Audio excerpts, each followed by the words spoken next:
Omukutu ogwa Nyondo Media kwensinzira ate nembeera nga nkutuusaako programu yaffe yoga bunaku olw'omukaaga ssaawa 3 ez'akawungeezi.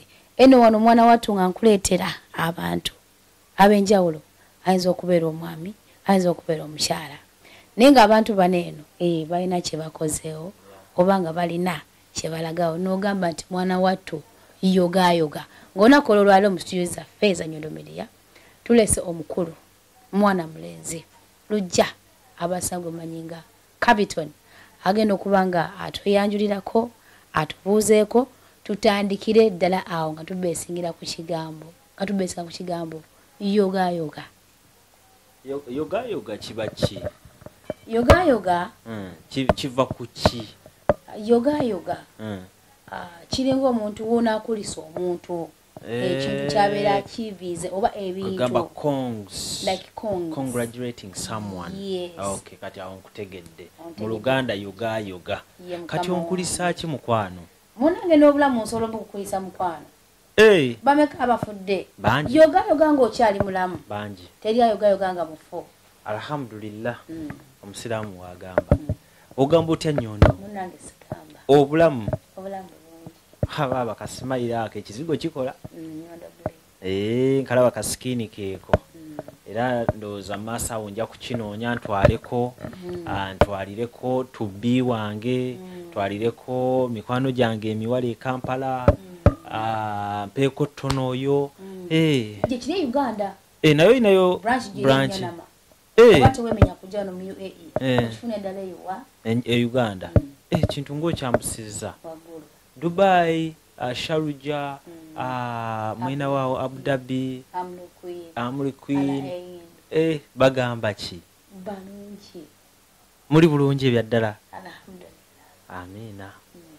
Kati ongava ki Nyondo? Tubuuzeeko. Musiibye mutya?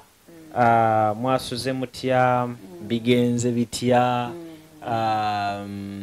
Embuza kyawe endala eriko kuba abantu batulaba okwetolensiona mugyebaleko gyonna gye mutuusizaako engalo wonna wosinzira okuba ng'olaba Nyondo Media ze Lujja CAVTON music ndi wano Sharjah kati. Yes, so nakyaddeko e Dubai wano era nga Nyondo kyali wange nnyo nga okufuna emikwano naye at least wenkufuna oba kyali wange ebyaddala nno okitegeera. So Nyondo ono omukwano gwange mwagala nnyo era kyovulaba nti mukubeerawo kwange wano e Dubai nsobodde okuba nga mulabako ate nemba musanyufu okumulabako. Amina. Lujja. Yes. Oli omu ku ba YouTubers e Uganda. Ben nali neegomba nga nakati nkyabeegomba oba bendabidde kuba inspiringa. Oli omu ku bo. Okay. Engeri gy'okwatamu ebintu byo eri professional nnyo. Yeah. What osiimye? Nsiimire ddala. Ndi professional? Nnyo nga bw'okiwulira. Amina. Era nga engeri gy'okolamu ebintu byo nga ggwe. Oyaba nti nyina kaposti ke nakoze ku Nyondo Media. Alaba tuyisizaamu awo eggaali ne bagamba nti oli haddeyo ka message wabadde liri pazi yasoose okuwandiika nagamba the only respected Ugandan atayogera byanjwanjwa respected YouTuber in Uganda atayogera byanjwanjwa ali polite atakola ntalo.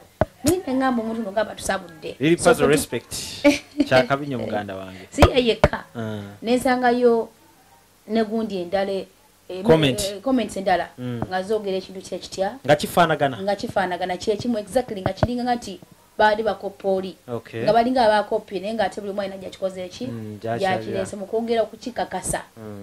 Awo ne nkubuuza okikola otya okubeera nti comment nfuna efaanagana?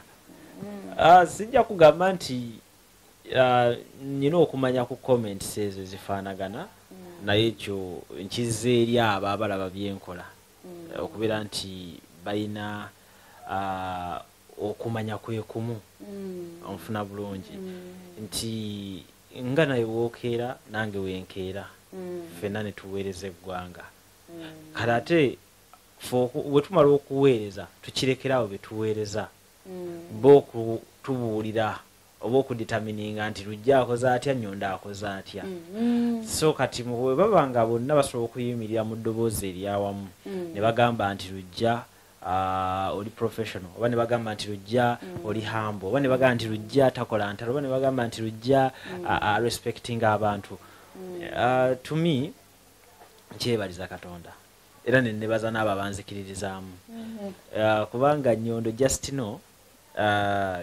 nze from day one mbagambe ekintu kimu sikolera abantu bonna naye ne mba nkolera omuntu omu oba babiri nga bategera kyenkola baba bamala bumazi kyenkola si kikaka muntu yenna ofuna bulungi ku location emanyi oyinawo emundu emmenye sajja ataddewo embeera sajja kambwe okay kale so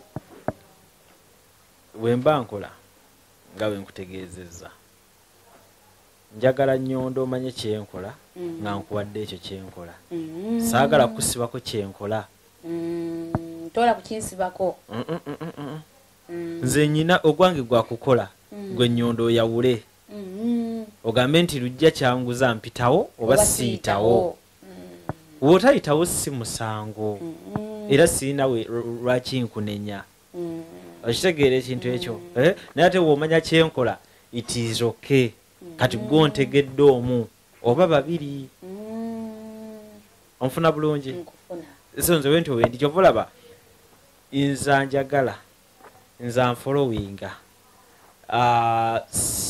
seetaaga mukaka kunfolowinga instead nza nfolowinga asitaabeera nga gyali ng'amanyi kyenkola just know abeerawo ng'asobola omu identifyinga nti ono faani wange waddala onfuna bulungi leero nkyaddeko wano mu Dubai sikaka mbeera nti nkyaddeko wano ku ofiisi za Nyondo njagala ndage presence nti buli omu amanye nti Lujja ali wano obulamu bwange bugenda kusigala nga bwebumu ntambule nga I don't care anyone ne gwe mpisiŋŋanya naye nga simufuddeeko kati kiri eri oyo gwe mpisiŋŋanya naye okugamba nti Lujja kyakola nkyagala oba onfuna so kati awo ffe we tuli then nammwe awo we muli eri bye tukola tweyanziza ebiseera ebisinga sitanye okwagala kugenda mu bulamu bwa muntu umubuuze ono mukyala wava biki abantu bakoowa ebintu bifunanako bwe bityo so twagala kubanga ojja okutumiza obulamu bwe oluusi yes abamu babikoowa nti that is womusanga yali akozeekoko ku interview efaananawo ekyo but wosanga oli nga tagikolanga kate si kibi kuba waliyo abantu ababeera beetaaga omumanya ebimukwatako yes kati nze just it is about feelings naye sisuubira nti essaawa eno am in position naye nga I would love omuntu nga ggwe okunkolako interview efaananawo etyo ku lunaku olumu olutali lwaleero n'alyagadde omuntu waliwo emboozi enyuma ng'omuntu akubuuza omufiiringa kitegeeza ogenda kuwaayo 80%,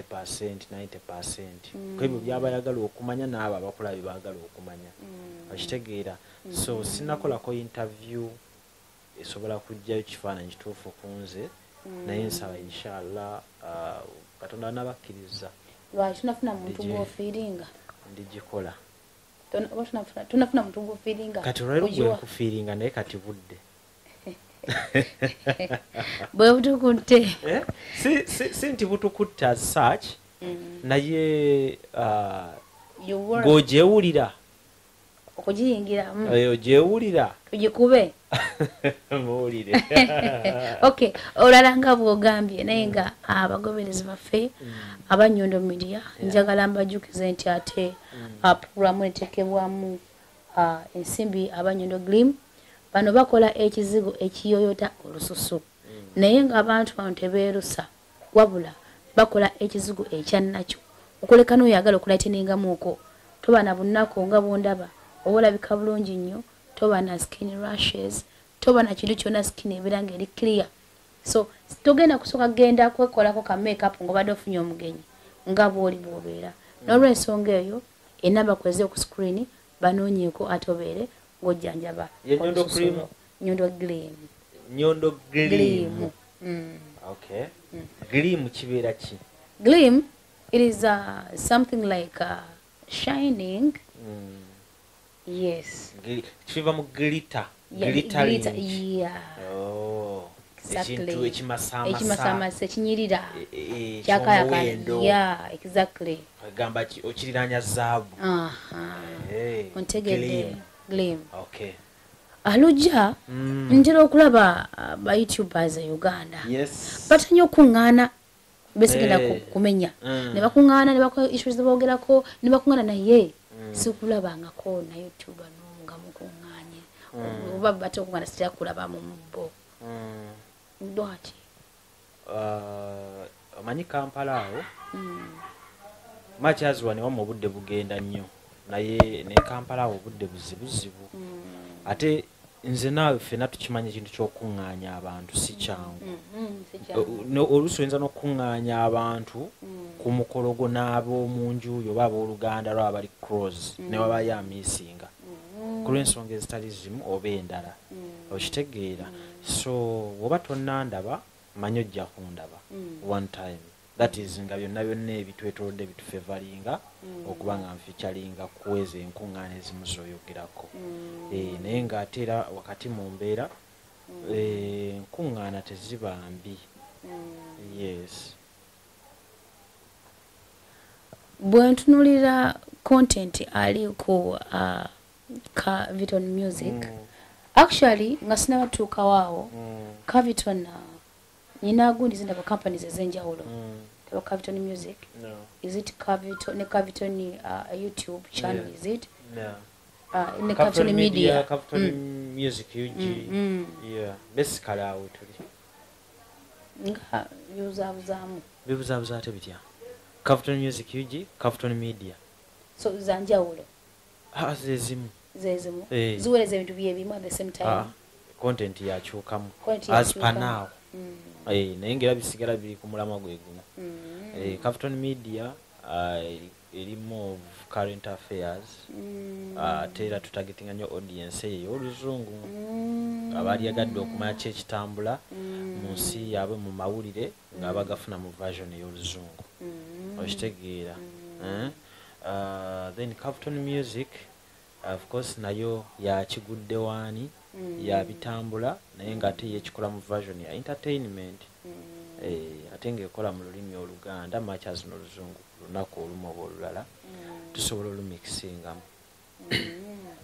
Bw'otunuulira content apostingwa ku CAVTON music actually ntera nnyo okugoberera nga bwe nakugambye nti oli omu ku aba inspiring so nakeberanga nnyo wakayo okuviira ddala emabega ne bwe neetegereza sisangamuuko content ono nti oba alimu okuvoola nti oba alimu okuteeka omuntu wansi nga bw'onakeera ku makya nti nze nenkuba story yange nti gundi yakoze kino n'okikola ki n'okirabisa ekintu ekyo mwatula ne mukikkiriziganyako nga mmwe oba content gwe mutayina yekusiza ku ekyo kakati oba muti abantu interview yo ennyumidde era ndi mu kusabira wano wennyini nti onaagituwako kopi naffe tupostingeko ku CAVTON. Munampayo kasente.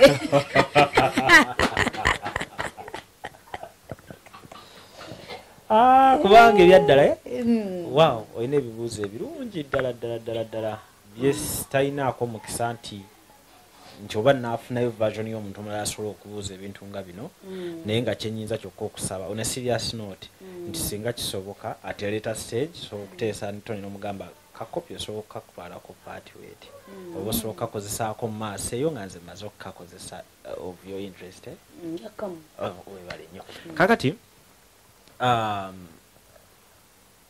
amawulire today gagenda gakyuka era ndi omu kwabo abantu abalawo okunenya omuntu nti takitinze professional. But I can just understand nti kati ono ali driven by kino. Olwezo facts ezenjawulo ezigeetoolodde olwaleero. Abantu booperatingira ku bintu bingi kati. Waliwo olunaku olujja okukya Nyondo agambe nti nze ngenda kati ku actinga professionally.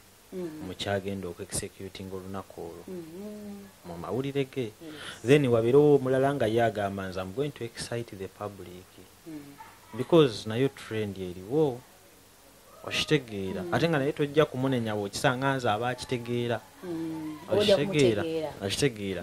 Then osange ku lunaku olulala ng'ate ye Lujja agamba nti nze matches omuliro yange yakuteekayo ekyo abantu kye baagala okubanga balaba naye ate kati nze nja kusigala nga mu human nga ndi muntu oba nfuna bulungi.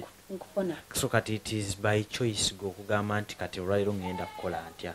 Kati wetudda ku kiri ekya CAVTON nti lwaki tebana mawulire ga kulumba baki nti you just have to understand nature of the story.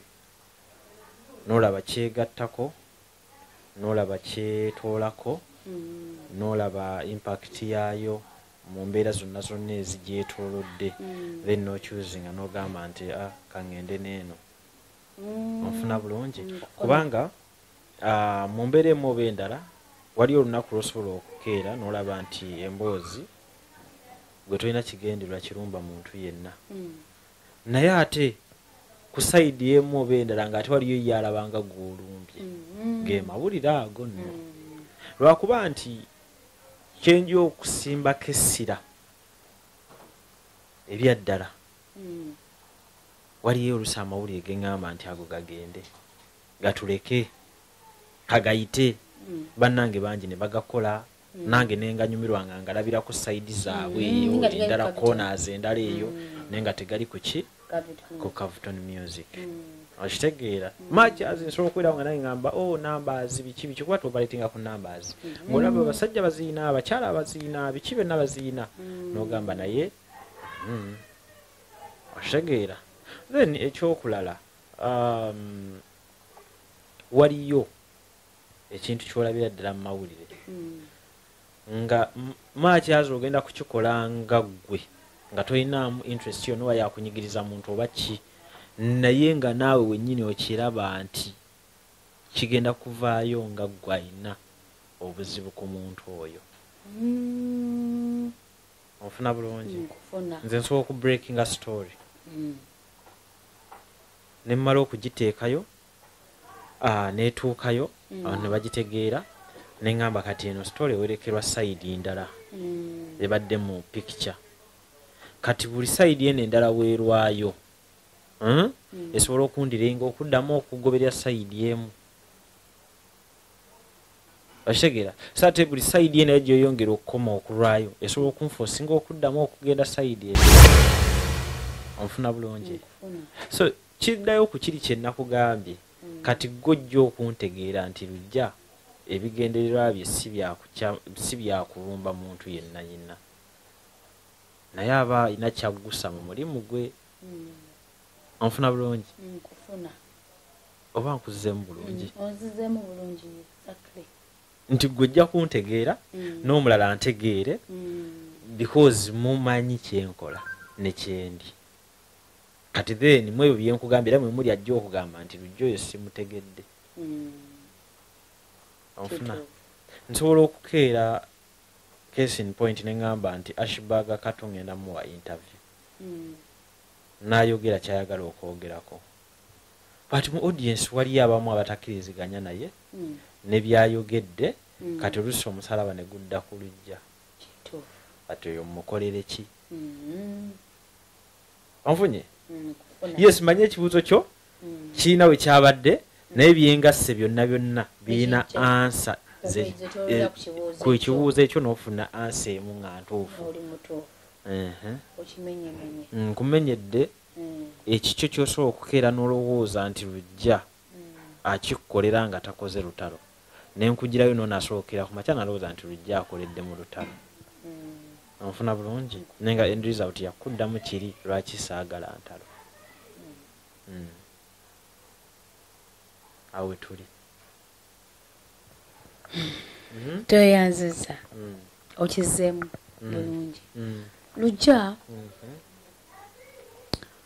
buli muntu otandika ekintu ng'olina goals on expectations so sawa y'olwaleero tusobola okugamba nti yogayoga olw'ensonga nti olina numbers nyingi ezikukkiririzaamu naye okusinziira ku wakitandika wabadde okutuuka ku biruubirirwa oba ku target namba gye walowooza okutuukako oba tonnaba. Anyway, in terms of numbers, toga subscription. Of course, tezisobola kubanga zezimala. Kuba natandika. So, totally satisfied? No, not that she's satisfied. Wongamba nti otuse ku namba ezimala.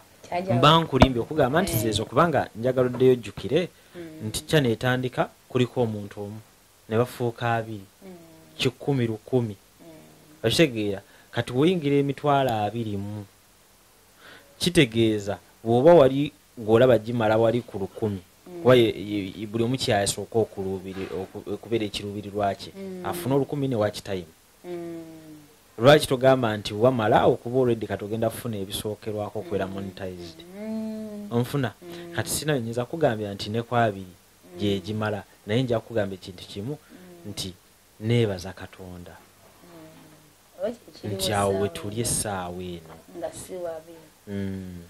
onfuna bulungi kati pozi okuleka wombuuza nga kivudde ku numbers ne tudda ku mulimu gwo nga gwo generali nti wentunulamu nyina wendi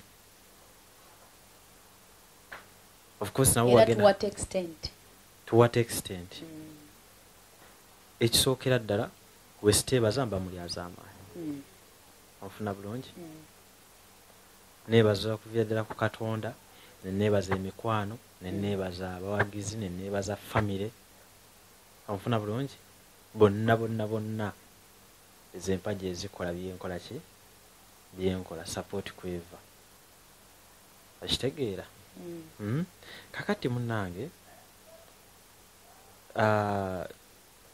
nze initially byenkola nabikolanga buweereza bwolaba bani abakyakola obuweereza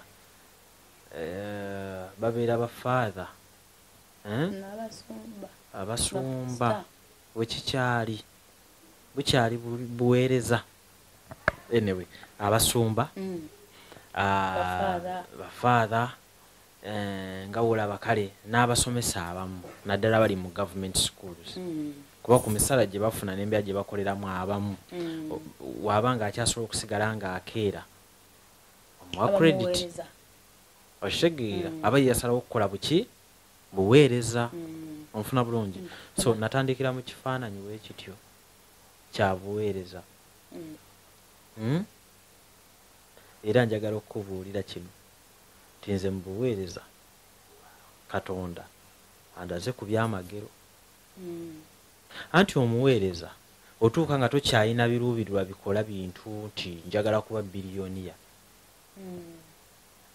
oba kikola sense ku example z'abantu benkuwadde nti omusomesa yasobola okugumira mu government school etamuwa musaala gumala naye n'agamba nti kansigale nga nsomesa olunaku ng'akeera kitegeeza ye aba kati yeewaddeyo okukola kuwa service nga wolaba abasirikale majazi balina bwe bafunira abamu naye bonna bali mu service okitegeera so nange natandikira mu kifaananyi kya buweereza mu buweereza nga sijja kufaayo omusaala gwenfuna gwa ssente mmeka kyenfuna kyenkana ki mu wonna sources zali badde ziyingiza nga wonna sijja kutunulawo okitegeera naye nga kyenja okutunuulira kwe kulaba nti service gye neeyamu okuwaayo ngiwaddeyo okitegedde bulungi kyenkugamba so kati noyereeyo embeera nembanga mu buweereza bwange ku myaka gye naakamala ku media nze neebaza bwebaza Katonda nti mu buweereza bwange obutali mu kutunulya ssente na misaala na biki byonna binneetoolodde kufuuka biliyoni ya Katonda asobola okusembereza omuntu n'akuwa ekirabo ekinene mu buweereza onfuna bulungi asobola okukusembeza mu buweereza bwo n'akuliraanya abantu abanene mu ggwanga lino onfuna bulungi mu buweereza bwo n'akuwa emikwano okitegedde mu buweereza bwo n'akuwa faano yakutegeera kubanga omuweereza wa saaviisi taliimu na kubeerawo mbu akolerera bamumanye nze si mu buweereza bwange mpozi mu feezi we tugenda nga bwe ngenda otandika okitunulamu kati okukolerera okummanya nze ndi muweereza era yali andabyeko e Kampala oba wano e Dubai wendi wompisa mu daily I don't mind anyone I mind that one azze nangamba Lujja I be me kwanze buli buweereza gwe siina kirala kyembimanyiiko kisukka nze buweereza ate mmanyi service eyo gye nnyina okukuwa we nnyina ogikuweera Nyondo ndi musiraamu nze Sulaiman Lujja CAVTON kiki lwaki otuuse ku ntwala eyo ate lwaki ontutte okukkiriza kono badde nyina gye nkutwalidde ndo otambuddeko nange wano onfuna nkugambye nze olw'okumanya nti ndi ku buweereza abandabye e Kampala abandabye e Dubai bwontwala nti ontutte ku street ene wabeera Abannayuganda bagiyitaani ani Deira we bani Banias anyway mukitegedde nze bwontwalawo nja kubeerawo nange ndobe ngabeewo ekitibwe kibeera nkubuuze bye nnyina okubuuzaawo ebikwatawo byonna naye nga I don't mind anyone seated there obimanyi byenjogerako nze mu buweereza temuliimu ekyo kyova olaba nti ojja kumpalula oŋŋambe nti va kweno street ojje kweno nga ntambula nkusangewo onfuna bulungi onfuna bulungi y'omuweereza onfuna so munange nze mu buweereza bwange mubaddemu surprises nyingi kati simanya ate bwe naatuuka nga mpanisa ekikomo kyeyo mu buweereza kati ng'ate nzize wano mu kunoonya ssente kunoonya osobola okujjawo osobola okujjawo ebintu bya mitendera mu biseera ki abantu tukula ne tukyuka omuntu osobola ku makya n'ogamba owaayi kyempeerezaako kimala kati nange kanzireko wano kaneyambule amajolobejo ngateeke waliwo eri bakama bange kati nyingire food either kunoonya ssente either kunoonya linnya either kunoonya kiki bintu bya mitendera kati ogwo nagwo egulituuka saba Allah nagwo agunnyanguyize nkutegedde bulungi nnyo manyi naabo abantu abatutegedde bulungi okubuuza ekibuuzo kino naye kubanga bw'oba okitunuddemuuko tobaako kyogana kubuuza kubanga kulinamu eddembe nakigambye ku kyonnyonnyodde oba nga nkikubuuzizza neera kankyogereko kuba majagala kubuuza oba njala kubuuza nti jjukira nti tugenda kankyogere jjukira nti tugenda tugula embuto gineeno kati gwega bwogambye Lujjaye kugamba okikola nga buweereza buli muntu nze sawa eno ndi kubuweereza ebyaddala buli muntu wako nekyatagetinga oba nekyalowooza era nga bwogambye olaza okuba nga tunulidde ssente oli nga tunulidde linnya oli nga tunulidde ki okitegeera kakati wetukeera kati gwena wasanuka nti abuno buweereza naye mukuba nti obuweereza oyagala services zo zituuka abantu abaki abangi si bwekiri wekiri ekyo kati nze anoonya essente gw'onoonya ki goli mukuweereza nze ndi mukuwa service kati service kati oyagala ngana nge wenjagala ati njagala sente geza sagala sente kati atali atayagala sente personally njagala nnyo sente I want money naye nange ojino size nkulembeza mu kino size nkulembeza so kati kangeze tikaliza njagala sente nange mbatagetinga abantu bati jenkoma okufuna abantu abangi je koma kola ki okufuna sente akasera katuuka one tino ni yesibamuko nabera ngentambula ye ntono nnyo nga ntono ddala nga tebitambula yes kati bwokulake wa the what is CAVTON toteka weri I CAVTON yeah kati wembi kulayoko nensi kananga ate okola ki namba zingaziri wakulu nenganze ndiyo kana dokumisuru kola ki ati wobera gwe ngoli mu kyeye ekyo ngati bantu abakikuba pressure ogi handling otya ekyo kyangu nnyo just understanding a business gyolimu period kubanga tebakulimba olwaliro tofuna 10 viewers ne wafunako 5 ejaba viewers nga CAVTON tabayina mwe mwerabira just understand the business omanye nti leero byenteekayo tebiri close ku kiri kyenjagala kikuwe n'obudde okulowooza nti kati banaalaba ki kubanga ebyaddala bonna aba kye baagala okulaba bagenda kubiraba kiba ku content kibeera ku bintu bingi olusinga page yo tebadde active nekkakkana mu internet eno gye tudiringa nayo mu bimanyi oba TikTok oba YouTube oba Facebook gojjo kigenderere buli woobeera nga awina traffic nga byokola byonna biri waggulu bitambula my friend chances ez'okuba nti buli wakawuta kusala nnyingi okuba nti yenna bagenda kumulaba ne buli woobeera nga tolina traffic ofuna obuzibu bw'amaanyi okusindika waako oyo okubanga atuuka ku bantu naye kati kiri eri oyo amanyi business n'agamba nti kale kino kyeya kyendimu nga w'olinda moment eyo kati ate munanga atamanyi business w'osanga ebyo byokwonoona olinayonoona because of pressure CAVTON lwaki namba ze ziri waggulu ezange ziri wansi n'ayonoona ate sitikannyonoone alwala kolera ku CAVTON ne my friend CAVTON talikolera ku muntu yenna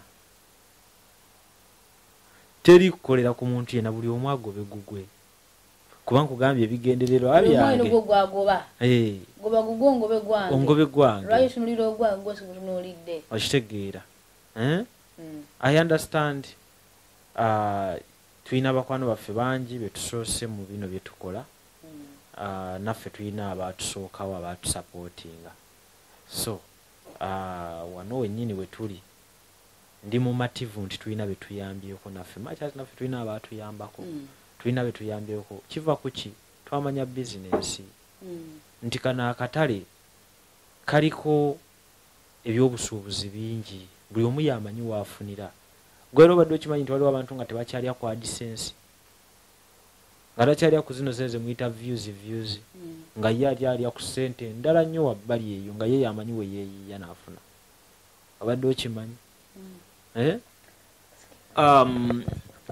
kyoba omanya nti ffe tulina abantu abatuyambyeko ate naffe tuli ready okuyambako abantu ab'enjawulo kyova olaba nti nze tekina kye kintwalako okugamba nti Nyondo Media kaŋŋende mu mbeera y'okugamba nti ndi ku platform ye alina kyayagala okumanya ku kimusoomooza ng'omuntu nenkubuulira nti kikolewo oti okitegeera so nze tekina kye kitutwalako nga CAVTON music okitegeera so basically kyekyo kumanya bizinensi abantu baganya otegeera bizinensi eno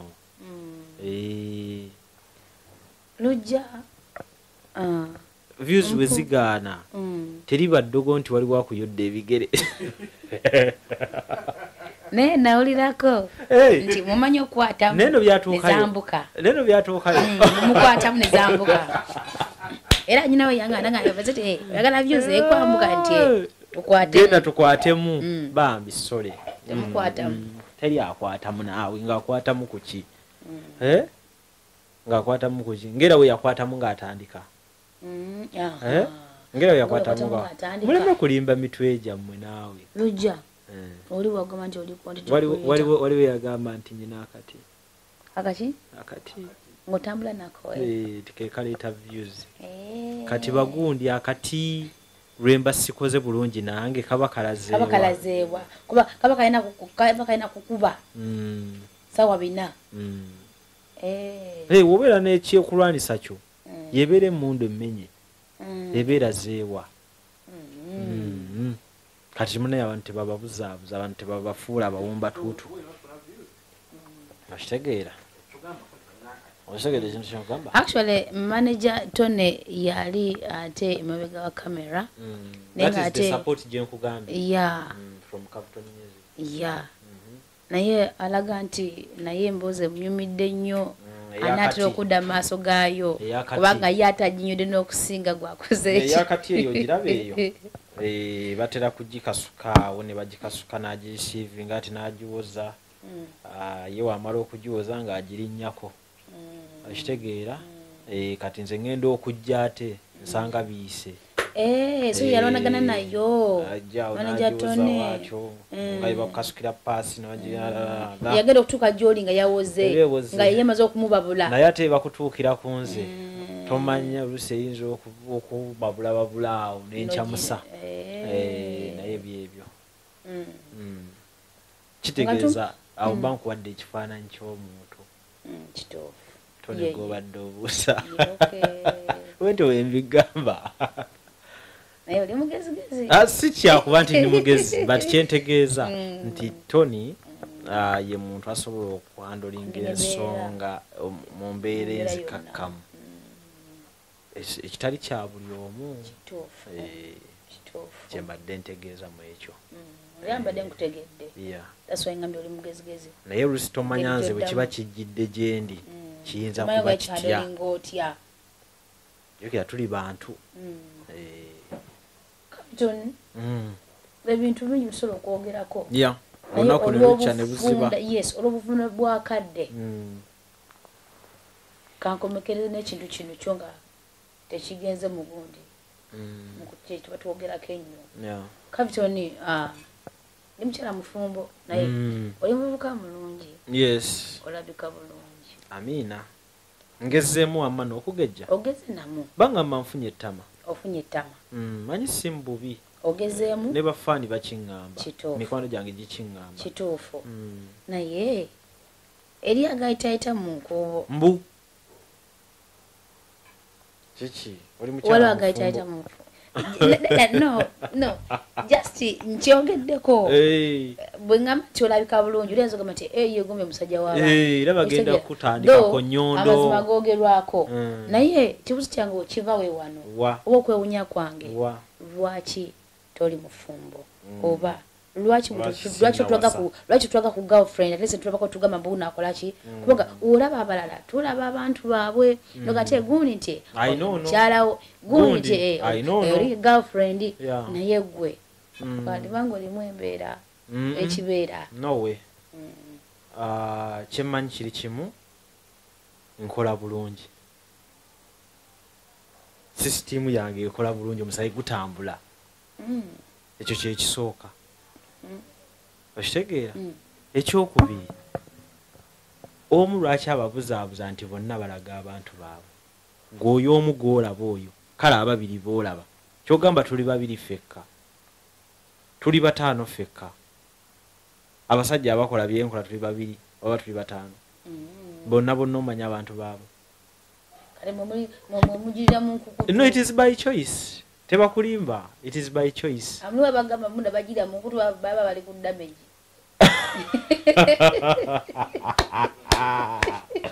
olulu wama my damage beera kakkanira wooli yes and by the way kankubuleko kino ekintu nti newe ba damage ye damage otegeeza ki munange si kigambo kyange si kigambo kyange nange mpya chulo inagamba ati damage teka microphone bakuwulire ekigambo kino si kigambo kyange nange mpya kiwulire inaga ati oli munange nti aina damage ndoza maybe omukyala tukiridde nange simanyi kuba nafe sifa bakoze ki abatuukiridde buli muntu alina kyayagala ate mu bulamu olwananga nnyo obutatambulira ku interests z'abantu zaani ezizo tokkirizanga mbeera yansi kuvuga zaani gwe okugivuga okitegedde tobeeranga ku pressure ey'ekintu kyonna kyonna ekitannajja mu kifaananyi ku byoliko konyenye nga kedo kaba kuyite eyaddiba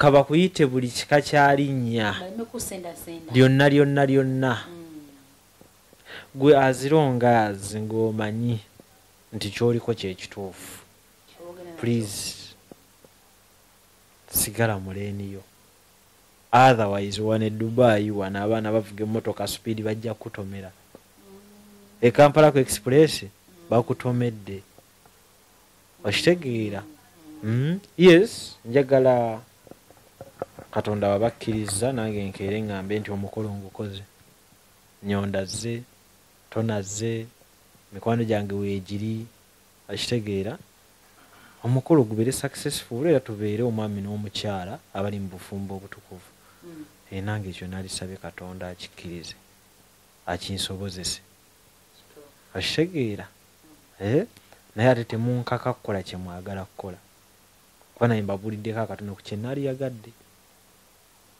okitegeera kakati mbuuza kummwe mwenna abaagala ennyo okulaba nga nange nnyinako gwe ntimba bameka abatuukiriza nze kyensaba okufuna kyensaba Katonda ambulesinge nakyo bameka okitegeera naye nga bwe tuli ne state of we were welcome you are welcome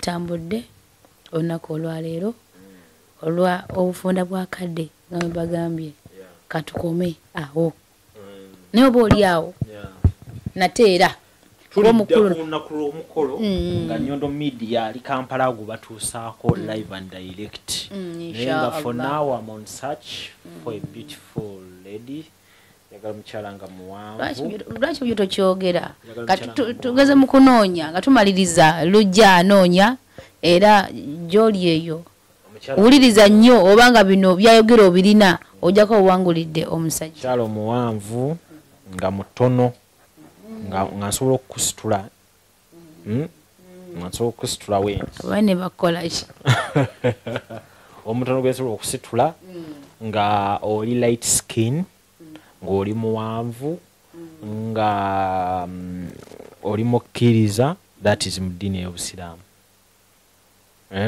osobola okwagala omukyala nga akola kyokola kyenkola kitya nga mawulire bw'abanga omutima gwe gusiimye no problem musangayo gwe tujja n'okufuna omukisa mutulabeko manyi ebintu by'okwagala guba mutima tebakulimba bino ebisinga tulina kukoma kungulu kulondawo biki bye twaliyagadde ng'abantu era byebyo byenkugambye bye naliyagadde ng'omuntu byebyo ebisoboka naye tebakulimba nti ensonga z'omutima nsobola okuzitegeerera essaawa eno kati nsobola okwagala omusirikale nsobola okwagala munnamawanga yenna azonga azo omutima gukoze eki gukkiriza ne gugamba nti yoono onfuna bulungi naye nga inshallah tujja kutuukawo Katonda ajja kukkiriza buli kimu kibeere inshallah atakumira mpeera naye nga woosiibula njagala okwebaza sembeza omuzindalo nkwebaze njagala okwebaza okusookera ddala okuba omukyalo omukozi I've heard your story watandika nga gwe ku byonna bye wali okola mu Dubai wonna we wali oli byonna nsobodde okuba nga nfuna ka information ka Nyondo we yatandikira nfuna bulungi so oli kifaananyi kirungi eri abawala ab'emyaka gyo nti kisoboka oba oli waka oba oli ku kyeyo osobola okubaako kyotandikawo n'okola nfuna bulungi olwaliro wenzijja wano nendaba ng'olina kamera nenzijja wano nendaba ng'olina ettaala lino ng'olina amataala ag'enjawulo ng'osobola okukola seeti y'owooti n'oteekawo entebe n'oteekawo logozo kino kyonna kiraga passion mu kyokola nfuna bulungi so genda mu maaso sigala n'okwagala okwo ogenda kufuna ebinene mu kino kyokola tebayakumalamu amaanyi nga bwe bataaga kumalamu mu luli ng'otandika wali wekka ng'otandika naye kijja kuba kya nnaku nnyo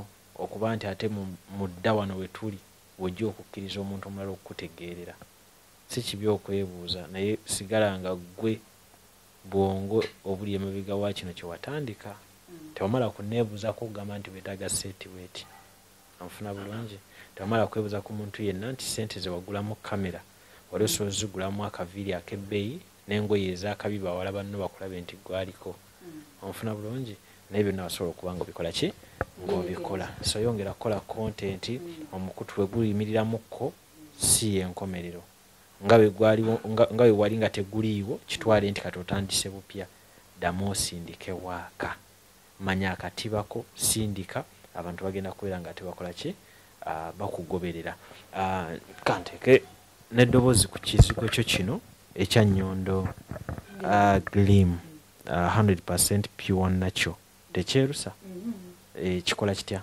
kinyiriza lususu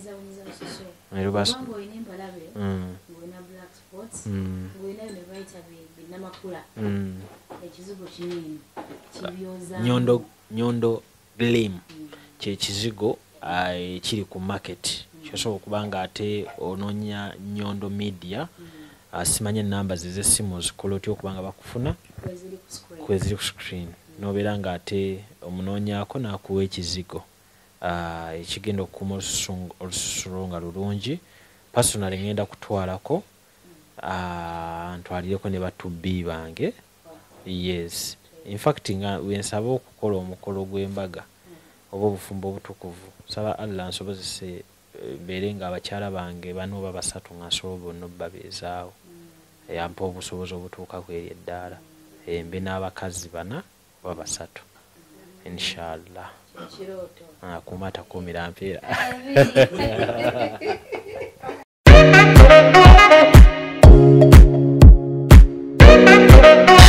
omuganda agamba okuddiza guba mwoyo ate era agamba etasiima ebula agiwa so yensonga lwaki naffe tusiimye ne tusalawo ate okuddiza eri baclients baffe aba Nyondo Glim mwenna mwenna abatuwagidde ku products eza Nyondo Glim naddala ekizigo mwebale nnyo mwebalire ddala era nga mbakakasa nti olunaku olwayo tusazeewo okubawa offer yonna gy'obeera oli nga wandiyeetaaza ate okuba nga otambula twahaddewo entambula zaffe zino ziri bbiri era nga just oproviding akasente kamafuta kokka ne babeera nga ate bakusaabaza yonna gy'obeeyagadde okuba nga ate otambula ampozi n'abasigadde mwenna abandiyagadde okuba nga ate mutambulako mu Emirates ez'enjawulo naawe oprovidingayo akasente akasaamusaamu tulina abagoba baffe babiri ate nga bali licensed era nga beegendereza nnyo ku nguudo babasaabaza bulungi nnyo okuleka mpozi naawe ng'olinayo obanga emikolo ng'egyo nga wandiyagadde okuba nga ate ofuna entambula tusobola okuzikuwa ne tuteesa n'obeera nga ate oggusa ekintu kyo